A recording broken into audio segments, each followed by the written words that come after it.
Walang mahihilo sa video na to. So ito naman para sa mga nagtatanong kung mahal ba yung food dito sa Gala Food Park. Isa-isahin natin yung mga kainan dito guys, yung mga menu. Pwede nyo i-post para mabasa nyo. So ito yung isa sa nakainan ko dito, yung Thai resto. Masarap yung tom yum tsaka yung pad thai dito, must try yun. May Vietnamese restaurant sa mga mahilig sa pho noodles, meron din sila nito. Lakad-lakad lang kayo dito, nandito naman yung Korean restaurant sa dulo. Post nyo lang yung mga menu na makikita nyo para mabasa nyo yung mga prices. Dito yung may hot pot and grilling, ayan, meron din silang set menu.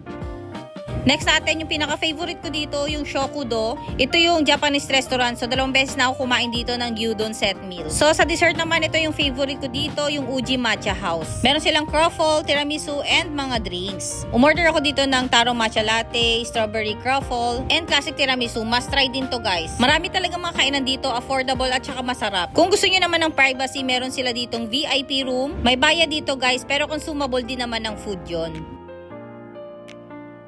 Meron din ditong coffee shop. Ayan, kung gusto nyo mag-coffee. Syempre, di pwedeng mawala yung takoyaki and sushi. Ayan, sold na sold kayo sa takoyaki at sushi dito. Sobrang lalaki. Available din dito yung egg tart. And dito din yung parang mini mart nila or bilihan din ng drinks. Ayan, para sa coolers, meron silang fruit shakes, halo-halo, mais con hielo. And dito naman sa part na to, yung isa pang Japanese restaurant. So, ito yung menu nila. Post nyo na lang din.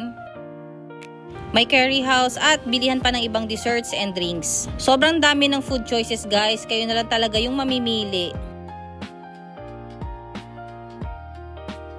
So, dito sa isang resto, must try din tong mga ramen nila. So, ito yung tinry ko, combo ramen tonkotsu.